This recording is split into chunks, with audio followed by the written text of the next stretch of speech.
Hello everyone, welcome to my channel B cook imagination world. तो guys, आज मैं आपके साथ heartless mafia secret love with depth boy का 7 चैप्टर स्टार्ट करने वाली हूँ। जंगकुक ने ते के मेंशन से निकलने के बाद 2 कदम ही बढ़ाए थे, तभी जंगकुक के बॉडीगार्ड ने ते को चारों तरफ से घेर लिया और उसके ऊपर गन पॉइंट कर दी। अचानक से यह सब देखकर ते शॉक रह गया। थोड़ी देर में वह गार्ड ते को वापस जॉन मेंशन ले आए, जहाँ पर लिविंग रूम में जंगकुक बैठा हुआ था। जंगकुक ने कोल्ड आइज से ते की तरफ देखा, जो धूल मट्टी की वजह से पूरी तरह से गंदा हो गया था। तभी जंगकुक की नजर ते के हाथ पर गई, जो बहुत ज्यादा रेड हो रहा था। ते के हाथ पर बने उन निशानों को देखकर जंगकुक के फेशियल एक्सप्रेशन तुरंत चेंज हो गए। जंगकुक ने ते के फेस की तरफ देखा, जो गुस्से से उसकी ही तरफ देख रहा था। यह देखकर जंगकुक काउच से उठकर ते की तरफ जाने लगा। जंगकुक को अपने क्लोज आता हुआ देखकर ते की हार्ट बीट फास्ट हो गई। जंगकुक ने ते के सामने आते हुए अपनी डीप वॉइस में कहा, नॉट बैड, अच्छी कोशिश थी, आई एम इम्प्रेस। ते अब भी गुस्से से जंगकुक की तरफ ही देख रहा था। जंगकुक ने ते के पीछे खड़े हुए बॉडीगार्ड्स को वहां से जाने का इशारा किया। वह सब लोग तुरंत ही वहां से चले गए। जंगकुक ने फिर से ते को ऊपर से नीचे तक देखा।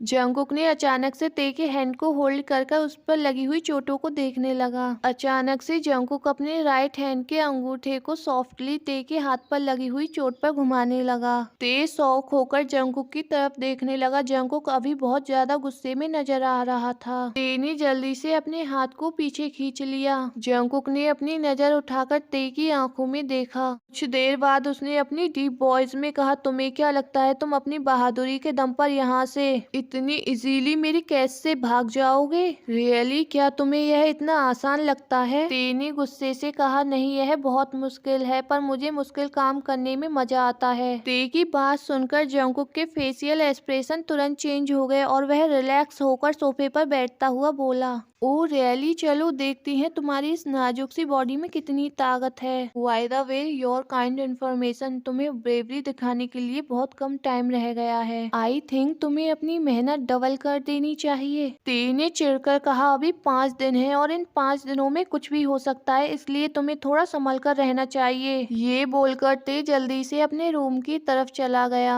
नाइट में डिनर के टाइम ते भी सबको ज्वाइन करते हुए डाइनिंग टेबल पर आकर बैठ गया। यहाँ आने का ते का बिल्कुल भी मन नहीं था, पर वह जंगकुक को दिखाना चाहता था कि वह और लोगों की तरह नहीं है। वह अपने इस हार से सैड होकर रूम में नहीं बैठेगा। तभी ते की नजर अपने सामने बैठे हुए जंगकुक पर पड़ती है। उसे देखने के बाद ते का गुस्से की वजह से कुछ भी खाने का मन नहीं था।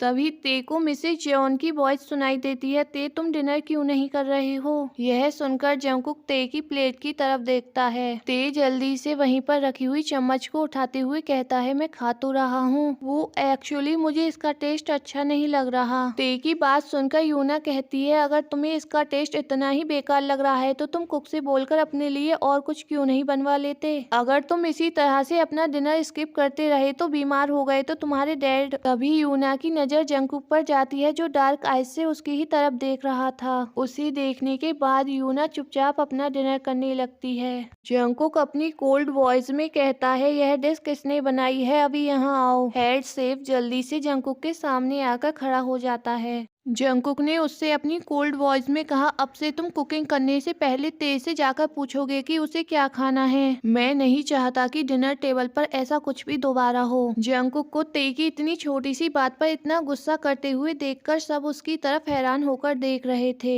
मिसेज जॉन ने जंगकुक को इतने गुस्से में देखकर कहा, रिलैक्स जंगकुक, यह कोई इतना गुस्सा करने वाली बात नहीं है। वैसे भी तुमने उसके लिए अलग से मेड हायर कर रखी है, अगर उसे कुछ चाहिए होगा तो वह उसे बता देगा। जंगकुक ने अपना डिनर करते हुए कहा, वह मेड यहाँ से जा चुकी है, वह जॉन मेंशन में दोबारा दिखाई नहीं देगी। मिसेज जॉन ने कंफ्यूज होकर कहा, पर वह कहाँ जा चुकी है? वह अपना काम ठीक से नहीं कर पा रही थी, इसलिए मैंने उसको उसकी सही जगह पर भेज दिया। यह सुनकर ते ने घबराते हुए अपने मन में सोचा, आज मैंने पहली बार उससे बात की थी, कहीं इसी वजह से तो जंगकुक ने यह सब नहीं किया। तभी हेड शेफ एक नई डिश लेकर ते के पास आया और उसे सर्व करने लगा। नाइट में ते अपने बेड पर बैठा हुआ था, तभी बाहर से किसी ने उसके रूम का डोर नॉक किया। ते ने डोर ओपन कर देखा तो वहाँ पर एक सर्वेंट हाथों में स्क्रीन क्रीम लेकर खड़ा हुआ था। उस सर्वेंट ने वह क्रीम ते को देते हुए कहा, सर यह ट्यूब जंगकुक सर ने आपको देने के लिए कहा है। जंगकुक का नाम सुनकर ते ने चिढ़ते हुए कहा, मुझे इसकी कोई जरूरत नहीं है, अगर उसको मेरी इतनी ही चिंता है तो उससे बोल देना कि मुझे यहाँ से जाने दे।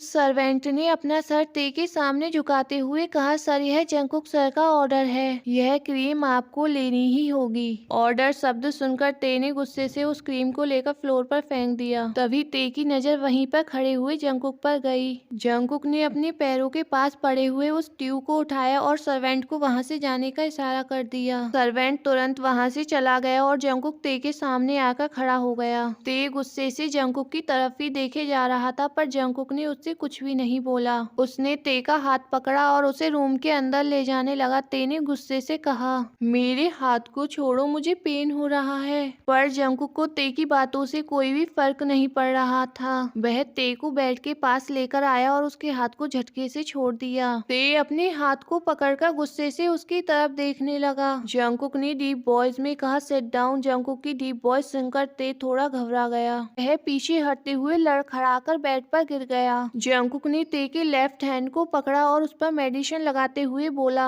आई होप कि तुम नेक्स्ट टाइम ऐसा कुछ भी नहीं करोगे जिसकी वजह से मुझे तुम्हारे साथ कुछ गलत करना पड़े। ते बेड से उठकर जंगकुक के सामने खड़ा होते हुए बोला, अगर मैं यहाँ से भाग पाता तो तब मैं तुम्हें बताता कि मैं क्या कर सकता हूँ। ये बोलते हुए गलती से ते की उंगली का नाखून उसकी चोट पर लग गया। पेन की वजह से ते के मुंह से पेनफुल वॉइस निकल गई। यह देखकर जंगकुक ने जल्दी से ते के हैंड को अपने हैंड में होल्ड कर वरीडली पूछा, what happened, are you okay? ते जंगकुक को अपने लिए इतना बरिड होता हुआ देखकर अपने मन में सोचने लगा, अब इसे क्या हुआ है। ते को कोई भी आंसर न देते हुए देखकर जंगकुक ने ते की फेस की तरफ देखा जो उसकी ही तरफ देख रहा था। जंगकुक ने उसकी हैंड को छोड़ दिया और ते से बिना कुछ कहे रूम से बाहर चला गया। नेक्स्ट डे ते रेडी होकर डाइनिंग टेबल पर पहुंच गया। तभी एक सर्वेंट अपने साथ किसी गर्ल को लेकर वहां आ गया। उस सर्वेंट ने यूना की तरफ देखते हुए कहा, मैम यह आपसे मिलना चाहती है। यूना अपनी चेयर से उठते हुए बोली, जंगकुक इसे मैंने यहाँ पर ते के लिए बुलाया है। इसे जॉब की बहुत ज्यादा जरूरत थी और तुम भी ते के लिए एक टेक केयर को ढूंढ रहे हो, इसलिए मैंने इसे यहाँ आने के लिए बोल दिया। जंगकुक ने उस गर्ल की तरफ देखते हुए कहा, ठीक है, तुम आज से ही ड्यूटी ज्वाइन कर सकती हो।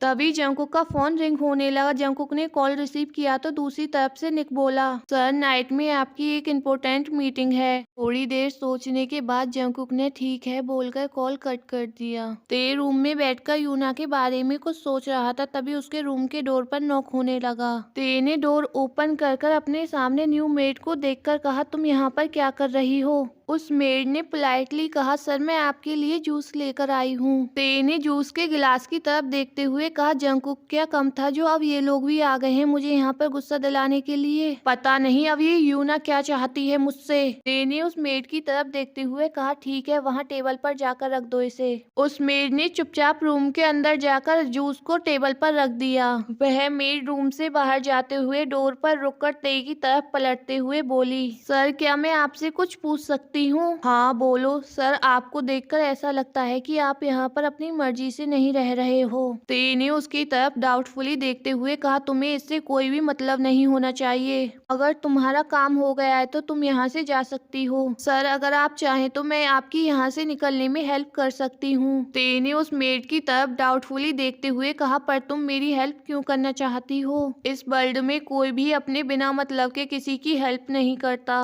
इसलिए मुझे सच बताओ कि इतने डेंजरस लोगों के बीच में से तुम मुझे बाहर निकालने में इतनी इंटरेस्टेड क्यों हो? ज्यादा कुछ नहीं, बस आपको मुझसे प्रॉमिस करना होगा कि यहाँ से निकलने के बाद आप मुझे 20 लाख रुपए कैश देंगे और इस सिटी से दूर मेरे रहने खाने और जॉब का इंतजाम करेंगे, जिससे कि यह लोग मुझे ढूंढ ना पाए। बताओ क्या आपको यह मंजूर है? ते अपने मन में सोचने लगा, मैंने सही सोचा था, यह गर्ल जैसी दिखती है वैसी बिल्कुल भी नहीं है, ये बहुत ज्यादा चालाक है। ते ने उस मेड की तरफ देखते हुए कहा, ठीक है, मुझे यह सब मंजूर है। तो सर आप वेट करिए, मैं नेक्स्ट टाइम आपसे एक आइडिया के साथ मिलती हूँ। ये बोलकर वह मेड रूम से बाहर चली गई। वहीं दूसरी तरफ जंगकुक अपनी मीटिंग में जाने के लिए रेडी हो रहा था, तभी वहाँ पर निक आते हुए बोला, सर आपकी 2 घंटे बाद फ्लाइट है। जंगकुक ने अपनी वॉच की तरफ देखते हुए निक से कहा, अभी ते कहाँ है? सर वो मॉर्निंग से अपने रूम में ही है। जंगकुक अपना वर्क खत्म करने के बाद लिविंग रूम में आकर बैठ गया।